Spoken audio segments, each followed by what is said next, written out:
Welcome back to the channel. I'm Saucebreaker. Flash was a software used for the production of animations, applications, and video games. During the 2000s and early 2010s, Flash games were everywhere on the internet. They gave many who didn't have a cell phone with apps or a video game console the ability to play a lot of different games. Websites like Newgrounds, Conquerade, and Armored Games became famous with the number of Flash games they hosted.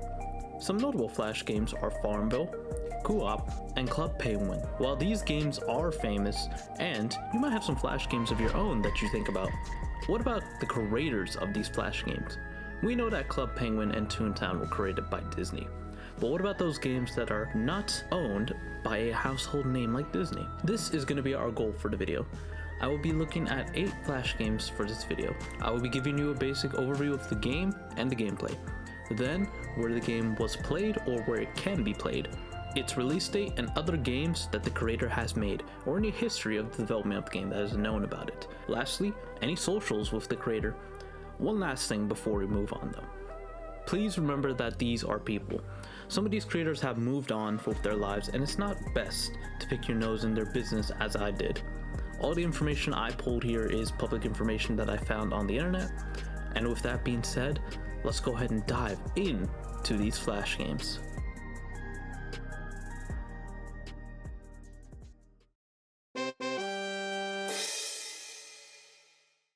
Run is a famous Flash game that most people will remember if they visit Cool Math or Conquerade a lot during the 2010s. It was a straightforward game where you play as an alien and you run past a lot of levels. The Run series of games has its Run 2, 3, and a mobile version. Each game has a different variety of aliens to play, different costumes, models, and difficulty. This game was a preferred time killer if you finished your work in class and you were waiting for the next step. Or you just only played Flash games in class and you didn't care. I was one of those people. The first game came out August of 2008 and was first posted on Albino Black Sheep, which is a multimedia blog that has a bunch of old internet memes and cultures. This game was created by Joseph Claudier, aka Player_03. I'm just gonna say Player 3. He wanted to experiment with a new game engine during a game contest. He decided to work with Alex Ostrov on this game, and Player came up with gravity switching. From there, the environment changed to space, and Alex, when making the character, drew an alien. Then Player got the main background music from somewhere. Weirdly enough, it's not known if Player got it from a buddy, forums, or just randomly downloaded somewhere on the internet. Despite that, no one has claimed that they made the music. Does that make the origin of this background music lost media? I'm not sure.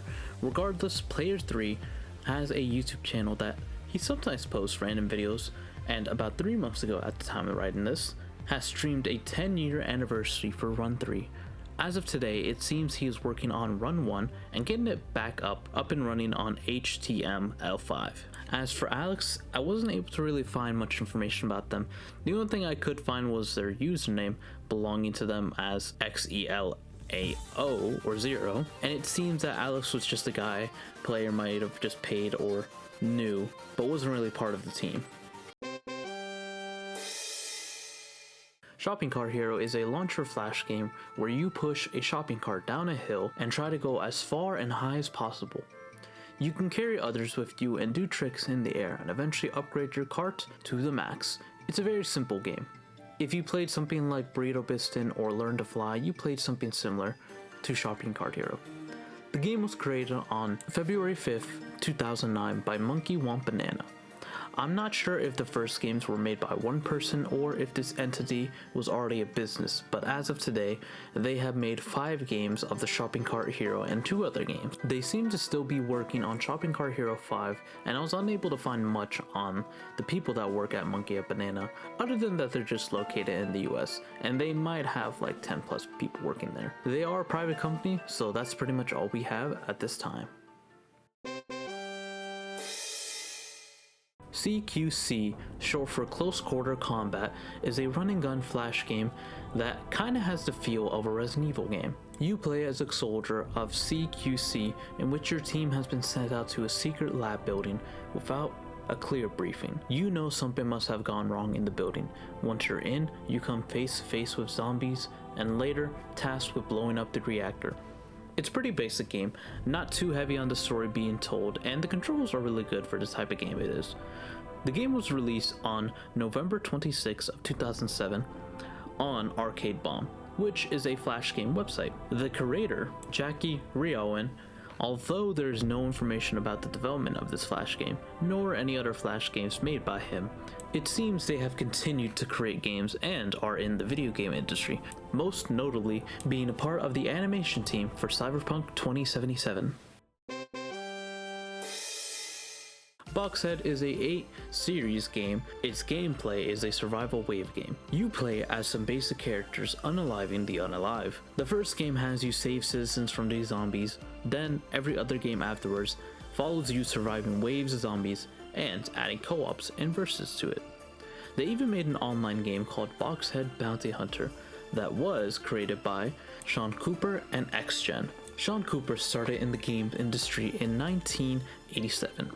He was a part of the video game industry, and in 2005, he started a casual games market in which he created the first Boxhead game on October 27th, 2006.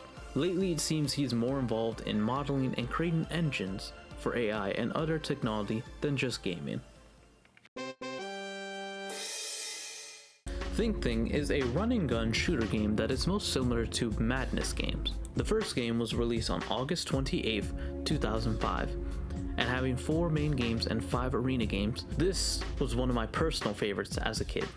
You play as a Gamma-class bioweapon named Project 154, and your fight for freedom and interior conflict regarding your existence. In the first game, we follow 154 escaping his cell and the system course building and getting outside. That's the name of the company that created you as well.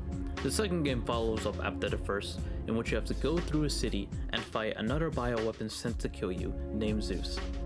After you broke out and killed a different bioweapon, Poseidon, the company wants you dead.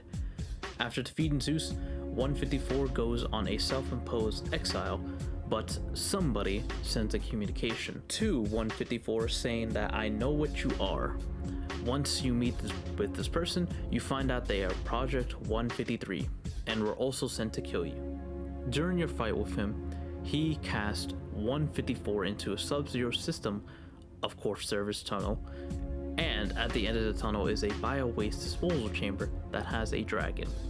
This dragon, Voldrag, is a prototype for the Hades project. The third game ends with you slaying the dragon, but still being stuck in the chamber. Finally, Think 4 picks up where the last one left off, with 154 recapping his journey and swearing that he will take down the headmaster of this corporation and storms the main building. Once again running into 153, but after a helicopter chase, 153 is taken down. Going through the genetic research laboratory, he finds the last bioweapon, Hades.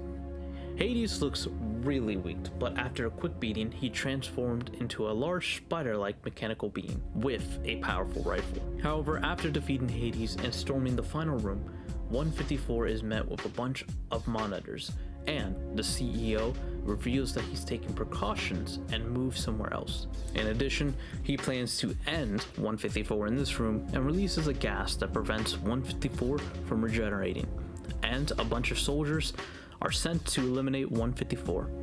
That is where the story of Think ends. Each game got more and more better as the first game looks really basic, and by the end of 4, you can customize your Think a lot more, and I mean just look at these screenshots. The mastermind behind Think games and other games is Deceased Productions. The main man here is Sean McGee, who was a crew member in Deceased Productions. Similar to other Flash game creators, not much is known about Sean all that much. However, we do get a bit of insight as to what he thought about the games when they were first released, and the receptions they were getting on Newgrounds. For the first game, we get a really happy message about the game being on the front page, and the last update on him was addressing that he and the creator of Madness Combat did not create a mouse-aiming third-person shooter engine, but still thanked everybody. The last game he made was in 2013, and today all his social and Deceased production has been inactive. It seems Sean McGee has left the Flash game creation around the mid 2010s and has since moved on to other things. Crazy Flasher is a Flash series where you play as a boy named Andy Law. Each game plays very differently from the last, and only the first 3 games play somewhat similarly, as you play a beat-em-up side-scroller level. The Crazy Flasher has about 8 main games and 2 spin-offs, the most famous of these being Crazy Flasher 3, which is what most people think of when they hear the name. I will now be giving you a very simple overview of the 8th game story and how they played. Crazy Flasher 1, 2002. Andy is a student who talks about getting a high-effort, high-reward job and fights hooligans near a university. In Crazy Flasher 2, 2004, 2 years later, Andy gets more assignments to unalive more gangsters and is told to take out a famous gangster by the name of Blue. He does, but doesn't kill him. Crazy Flasher 3, 2006, Andy fights Blue again, and later, the BBK team members challenge Andy to a fight. They lose, and the police come to take Andy out. All 3 of these games are a side-scroller beat-em-up. Crazy Flasher 4, Andy realizes that the gangs are his friends, and the police are the bad guys. He partners with Blue and them, and the game is a level-based shooter with an over-the-head bird's-eye view. It's very weird. Also, there are zombies in this game, not important. Crazy Flasher 5, 2008. Andy is now the leader of a gang group. They still fight the police.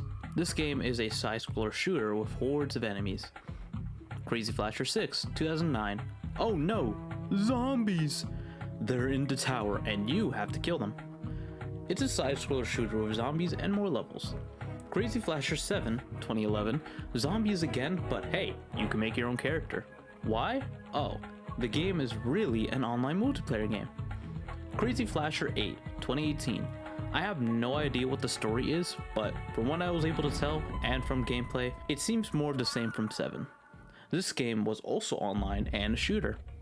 The 2 spin-offs are a running game and a parkour game. So, who is the creator of all these games? Well, the Crazy Flasher games were created by Andy Law. No, not from the games, the real Andy Law.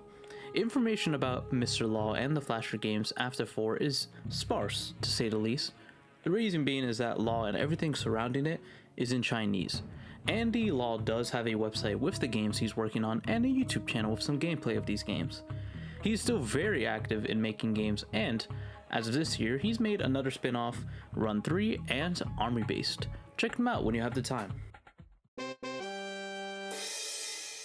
Gangsta Bean is an interesting game, one that promotes good eating by killing junk food. It's poetic at its finest. This game is a level-based shooter.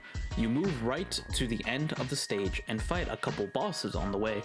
As I mentioned, the story follows the VG team, Gangsta Bean, Crazy Carrot, and my boy Tomato. They start at a playground fighting some candy and meeting an Ice E. After beating the Ice E, they end up at a McDef, fighting a Big Mac and the final boss, Mr. Snicker. That's the first game in a nutshell. In the sequel, Mr. Snicker doesn't stay down and he gets back up to take down Gangsta Bean. In the process, taking Crazy Carrot and messed up the car of our newest member, Brock Lee. In this installment, there's a bit more levels. First, you go through Milkland and take down Master Moo. Next is Candy Kingdom and going for King Candy King. Lastly, NRG Factory and fighting a Crimson Buck. Finally, reaching Mr. Snicker and Crazy Carrot. Once again, Crazy Carrot comes back to the good side and Mr. Snicker is taken down for good. It's quite the adventure, with lots of humor to boot. I really loved this game when I first played it all the way back in 2007, when the game first came out. The mastermind behind this game is Leaf Worthy, aka Kevin Okoloko. Kevin is an artist and a motion designer. Kevin has been pretty active over the years and has made some small games like Discord Junior and Discord Item Shop. He has been releasing art on Instagram since 2015, and I'm not gonna lie, I really like his art style. They made a couple animations, and I think they were working on a Gangsta Bean 3, which is called Knights of the Rising Bread. It seems that this was first started in 2021 and a demo was made for it as well, but in May of 2024, we have a few reels about the project, so who knows where it is in regards to development, but do keep in mind that games can take forever to be completed. So we will just have to wait and see when Kevin will update us on Gangsta Bean 3. But it's great to see them still active all these years later. Hobo is a side-scroller beat-em-up similar to Dad and Me. You play as a hobo trying to get sleep in, but your sleep is interrupted by a cop. This cop unknowingly caused the death of hundreds of people and living things. Hobo then beats up the cop and everyone around him. The Hobo has about 7 games to its name: Hobo 1, Prison Brawl, Wanted, Total War, Space Brawls, Hell, and Heaven. As you can tell, the games get more and more crazy. First, it starts with you just fighting the police, and then in the next game, you break out of prison. Then you are a wanted man, and the SWAT is after you. After that, the army is sent after you, and fails to get you. Afterward, Hobo sleeps under a tree. Then, in the 5th game, aliens bring in Hobo to steal your combos and make clones of you. They also fail. Then you fall asleep and die due to lack of oxygen. Then you wake up in hell and take down Satan. Afterwards, you are sent to heaven and take down God. It's insane. What's also insane is that the combos you can do in this game are extremely gross and a one-of-a-kind thing to see. The game was created by Seeving Swamp, aka Albert Van Zyl. Albert is a pixel artist and solo game developer. They have been making games for about 10 years. These games include Armored Prophet, Ninja Brawl, The Ill-Finished Dream, Evil Forest, Acid Bunny, Earth Taken, Theropods, and Turn 2. Currently, Albert is working on a Metrovania full of dinosaurs called Primal Planet. They also have a website and some gameplay of Primal Planet. It's an interesting take, and I recommend you give it a look. To end off this journey, I think we should end it off with somebody with a lot of information about them and who has stellar games with them. One that if you played Flash RPG games, you would know about it. Epic Battle Fantasy is a turn-based RPG with 5 main installments. This game holds a special place in my heart. The first game starts with our main characters Matt and Natalie as they go on their aimless battle fantasy. The climax of this is fighting zombie Goku. I am not making that up. Epic Battle Fantasy 2 picks up a few months after the first game, where Goku's death caused gamma rays to tear into the earth and mutate monsters. Then, the new antagonist takes this opportunity to gather an army of monsters and robots. Matt and Nats meet up with this antagonist as the final boss, Lance, a German, the bad one. After a long battle, Lance decides to team up with Matt and Nats. Epic Battle Fantasy 3 follows sometime after as the demon awakens after their battle with Lance and drains the life out of the 3 heroes. However, they barely survive and find themselves in a new world. Once they gather their strength back, they head to the Rift and defeat our new final boss, Akron. Then they go on vacation to the beach. Epic Battle Fantasy 4 starts sometime after, and our heroes start to pillage towns because they can. However, one of these towns has Anna, a soon-to-be hero, and she doesn't like the fact that the party stole a jewel from them. Once she finds them, it is clear that the trio didn't steal the jewel, and joins Anna in finding who really took it. It turns out that a god cat stole the jewel and plans to purge the world of humans and restore cats as the rulers. Eventually they meet God Cat again at the Temple of God Cat and fight him again.